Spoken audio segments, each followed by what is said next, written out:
Good morning po. Dun sa investigation, yung inquiry on EJK, sino-sino po yung iimbitahin natin? Kasama po ba dito yung former PNP chiefs or the former president? Yeah, thank you for that question. No? So, ngayon pinag-aralan po namin kung sinong talagang iimbitahan dyan. For example, like some of the victims. No? Pero hindi lahat po ng biktima we're going to choose, especially yung mga victim, yung mga magulang ng mga victims ng mga minor, for example. And then we're going to invite, yes, that's true. We're going to invite the former.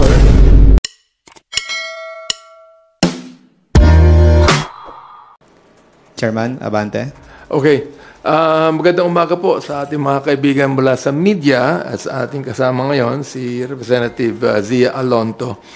Now, yesterday, I'd like to start with this subject. The House Committee on Human Rights began its inquiry on the alleged extrajudicial killings committed in connection with the war on drugs. Itong rationale natin, no? The purpose of these proceedings is to conduct a thorough inquiry into this alleged EJKs. Bakit natin ginagawa ito? Ang tanong siguro ng iba, why are we conducting an inquiry into the deaths of alleged drug addicts or drug dealers? First, we must begin with the principle that each life is valuable, that each life lost is a profound tragedy. Second, we must point out that those who lost their lives, like every Filipino, are protected by the rights granted by the Constitution, one of which is due process. No? Alleged drug users and dealers po sila, di po sila na-convict, because these alleged EJK victims were silenced, they were denied their rights. Now, it is our responsibility to the victims of alleged extrajudicial killings and their families to seek the truth. So how will we conduct this inquiry? In this regard, we are committed to securing comprehensive information by listening to all sides and hearing the voices that must be heard. To the public, we would like to emphasize that the House will approach this inquiry with the impartiality, objectivity, sensitivity, and empathy that such a profound responsibility demands. And as chair of the House Committee on Human Rights, it is my duty and responsibility to ensure that this process is conducted with the utmost probity, fairness, and respect for all the parties involved. So itong ang recap ng aming briefing yesterday. So yesterday, we began the first steps of these proceedings. There were several briefings from individuals and organizations who shared data and information regarding the alleged EJKs that occurred during the previous administration's war on drugs. Aside from data and statistics, we were also provided with backgrounders on the possible legal issues surrounding the implementation of the war on drugs. The volume of information is considerable. And in the weeks to come, we expect more details from the resource persons who will be invited to the inquiry. We shall begin in earnest on Wednesday, May 22. Yun po yung first hearing namin. And what is the goal of this inquiry? Before wrapping up, allow me to reiterate the goal of this inquiry. Our purpose here is to seek the truth and not to pass judgment. That's not our goal. In the book of Isaiah, chapter 1, verse number 17, and I always quote verses like this because, you know, hindi lang po ako isang public servant but also a bishop. The Lord says, learn to do well, seek judgment, relieve the oppressed, judge the fatherless, plead for the widow. Very clear po ang nakalagay sa Bible, no? So these words call upon us to actively pursue justice and uphold human rights, to stand up for those who have been wronged, and to ensure that the rights of every individual are protected. Ulitin ko po, ang pakay natin sa inquiry na ito ay mapakinggan lahat ng panig upang malaman natin ang katotohanan. And by the grace of God and the support of my colleagues in the House, like my parang anak ko na to, si Congressman Alonto, we hope to accomplish this mission. Kaya't maraming salamat po at magandang araw po sa inyo lahat. Thank you, sir. Pangsia. Yeah, just want to greet everyone. Good morning po. Magandang umaga po sa inyo lahat. And we're looking forward to your questions po. Thank you. Let's hear the first question from Big Sumintak of Net25. Kung Benny, since natakal po ninyo regarding extrajudicial killings, especially of the past administration of President Digong, anong views po ninyo doon sa anti-drug war ng previous administration? Fake drug war ba yun o paano din? Nagresulta sa maraming reklamo ng human rights violations, especially the Oplan Tokhang, na nagbunga ng sinasabing mga extrajudicial killings? Well, anyway, hindi ko nais sabihin na fake drugs war yun, no? Kundi ang pinakapunto ng aking committee is to be able to determine the human rights violation on these things. For example, like kahit yan, for example, mga drug pushers yan, no? Bakit hindi yan dumaan sa legal processes? Bakit hindi dumaan sa due process?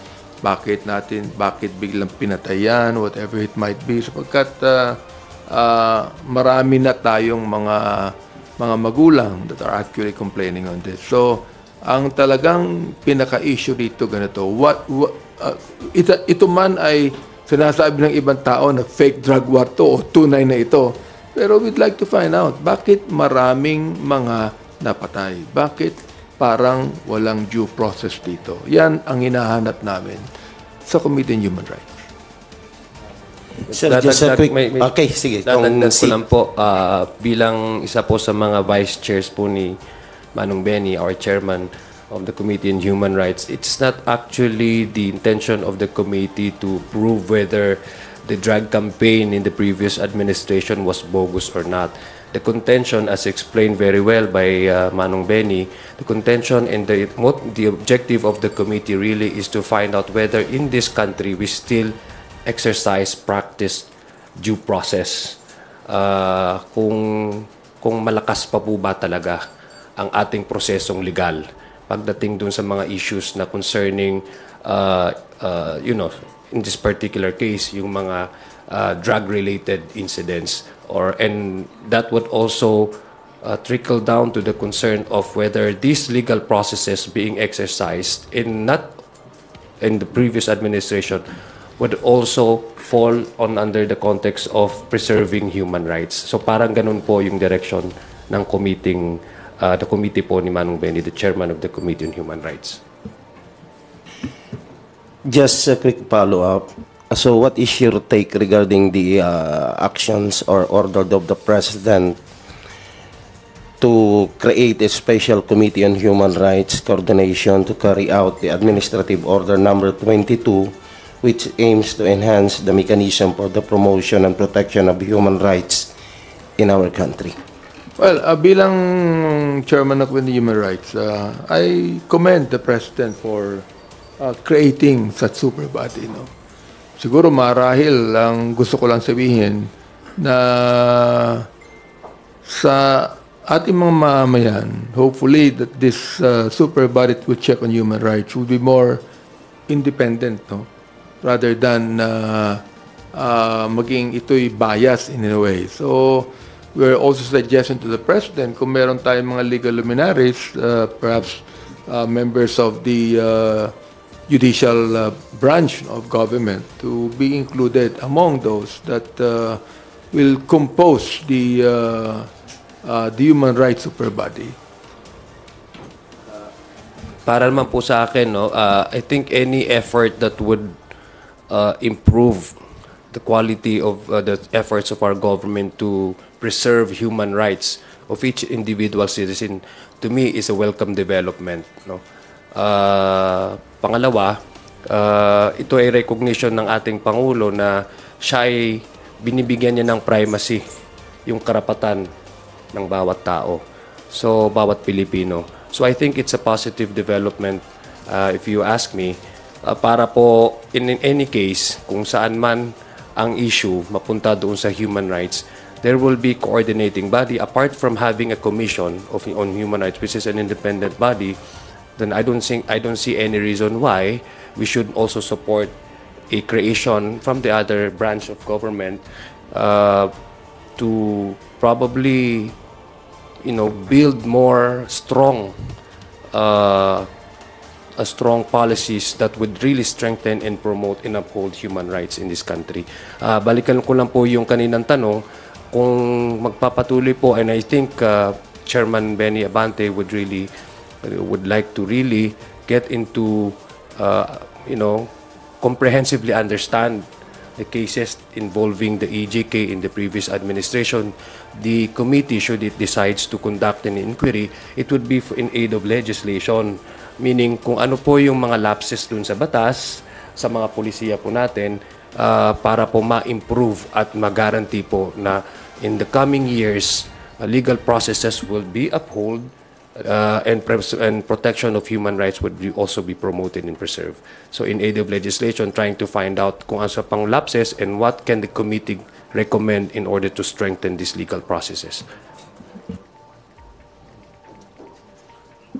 Are you done with your questions, Vic? Vivian, related doon. Hindi, sige. Mauna muna siya. Before Vivian, after Marian Enriquez from TV5. Marian, go ahead. Good morning po, Kong. Sir, clarify lang po. Is this the first time po ba na mag-conduct po ang ating committee ng hearing about the EJK po ng past administration? Yes. This is the first time. I see. So what we did was have a briefing muna, before we actually conduct a formal inquiry on this through a committee hearing. Pero sir, bakit po ngayon lang natin naisip na, sige, i-tackle, deliberate na natin itong mga kaso po ng EJK of the past administration? Well, we could have conducted it motu proprio, pero it is based on several resolutions that have been actually made by some of the congressmen. So, itong ating inquiry ay nababatay dun sa mga resolution na kanilang final to conduct an inquiry on this. So, yun lang po na na-refer sa ating committee? Yes. Okay. Thank you, sir. Thank you, Marian. Vivian Gulia from ABS-CBN 2. Good morning po. Dun sa investigation, yung inquiry on EJK, sino-sino po yung iimbitahin natin? Kasama po ba dito yung former PNP chiefs or the former president? Yeah, thank you for that question. So, ngayon pinag-aralan po namin kung sinong talagang iimbitahan dyan. For example, like some of the victims, Pero hindi lahat po ng biktima we're going to choose, especially yung mga victim, yung mga magulang ng mga victims, ng mga minor, for example. And then we're going to invite, yes, that's true. We're going to invite the former, for example, like chief of the Philippine National Police that was actually involved in this, and perhaps the NCRPO command, and others in the cabinet of the former president. To clarify lang po, if we can name si former President Duterte po ba ay iimbitahin din at si Senator De La Rosa? No, hindi na po. I mean, I don't even think that if we invite them that we will be able to attend, Pero iimbitahan po namin yung talagang nandun. For example, like General Albayalde, very much involved dyan. And perhaps we will also be able to invite the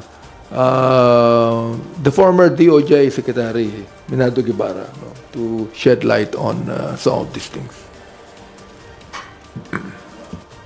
In addition po ko what Manong Benny said, I think the House really gives primacy on the parliamentary courtesy principle. No, I think what you have mentioned earlier, you asked about those personalities, and Senator Bato is a sitting senator, so we maintain parliamentary courtesy.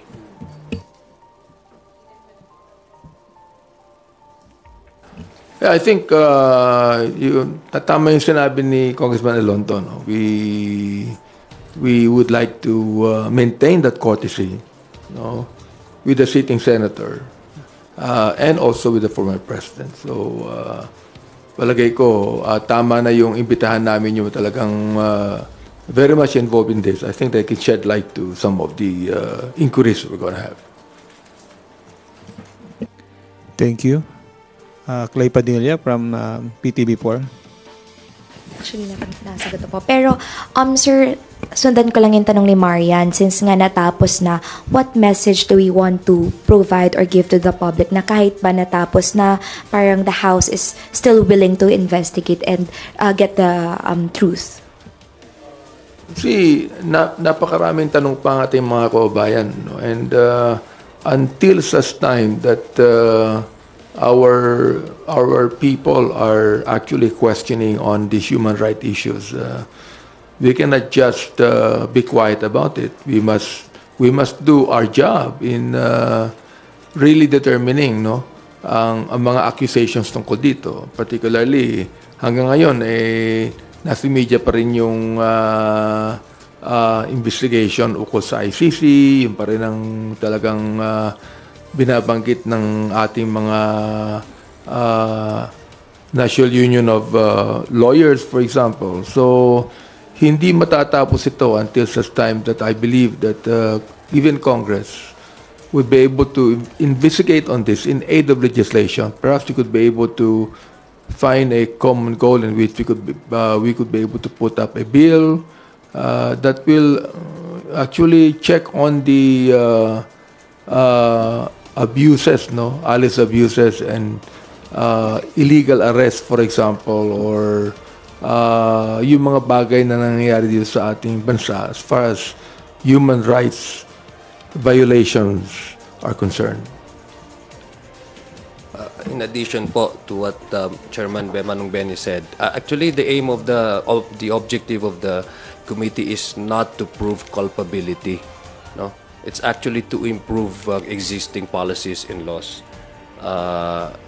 So parang ganun po yung ang focus po ng magiging committee, so that we may also be able to at least from the House of Representatives to put a stop on the culture of killing and culture of impunity. Thank you. May we recognize Rosalie Cas from UNTV. Good morning po, Kongs. Do we also plan to invite former Senator Trillanes who filed complaint before the ICC regarding the anti-drug war of the former president? Well, we thought about that. No? Inisip din natin yan. And siguro, ang sagutan ko dyan, we'll just cross the bridge when we get there. Pero the thing is, naisip din namin na siguro, imbitahan, we'd like to find out kung ano ba sinasabi. Totoo ba ito o hindi?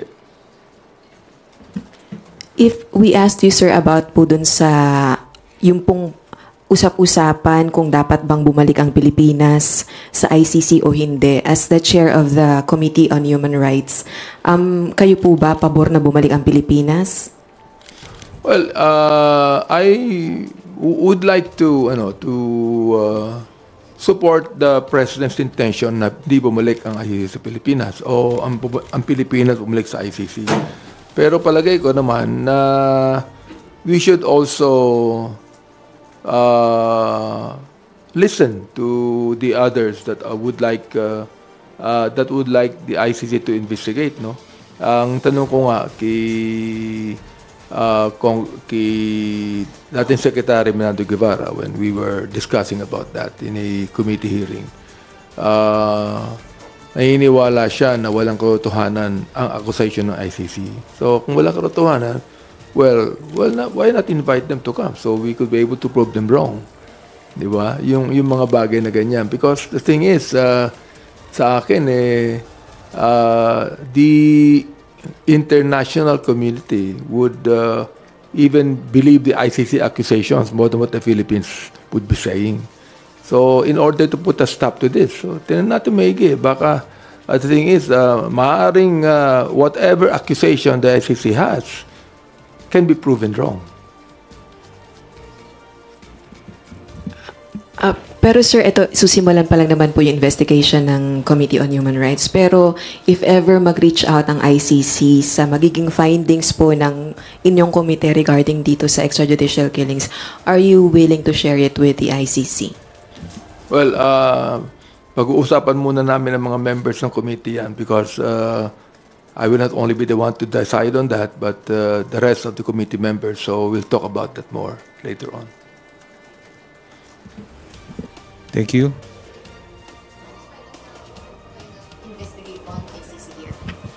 Well, I think you know the resolution that I filed concerning that. No?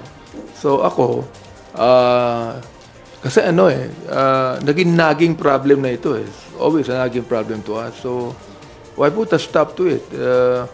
Let the ICC be the one to investigate, find out if it's true or not, diba?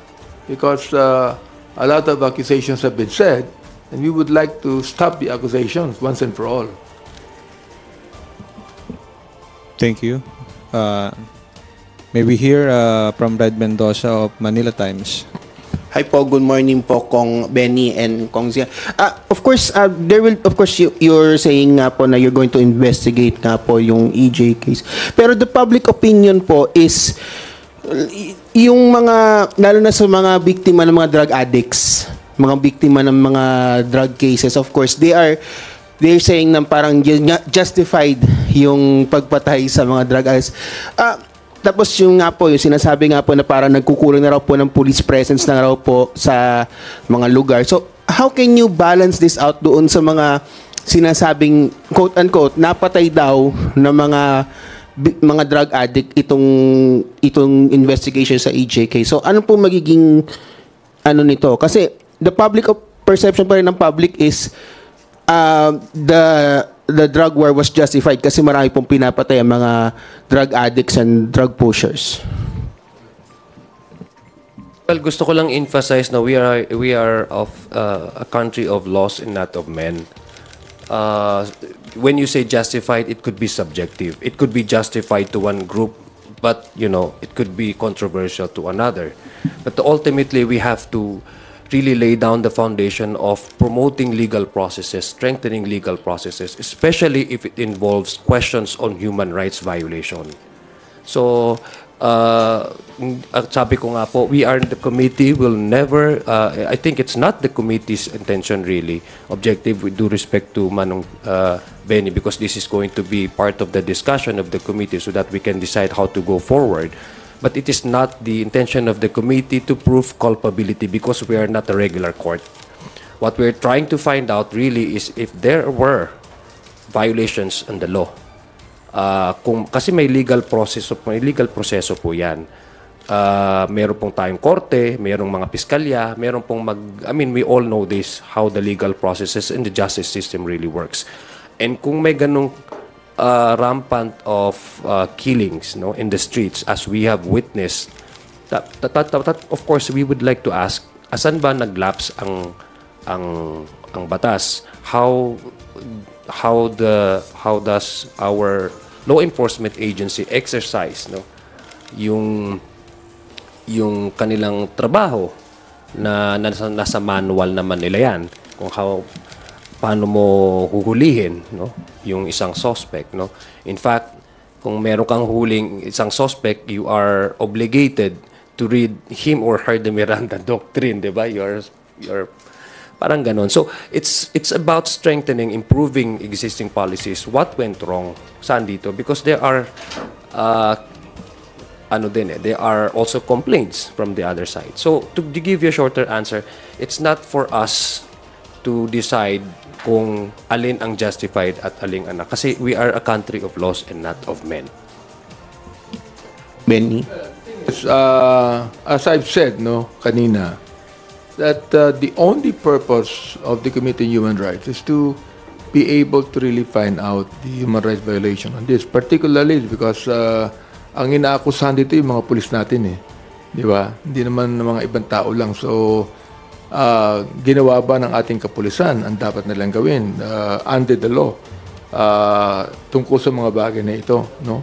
Tingnan natin maigi kung ano ba talaga nangyari. Although we cannot pass judgment on this, but it is the duty of the House to the committee to actually investigate and know the truth about this. Kongs, would you assure the police force na yung mga maimbitahan sa police na or the PNP na itong investigation na to is not going to be a witch hunt against them, pero it would be parang a study on how will they improve their process? Kasi baka maisipan din ng public na baka witch hunt ito laban sa mga police na sinasabing naging promoter daw ng EJK and could possibly lead to dissatisfaction among the police ranks kasi nga they're just doing their jobs. Binanggit ko yan kahapon sa aming briefing. We would like to avoid witch hunting, no?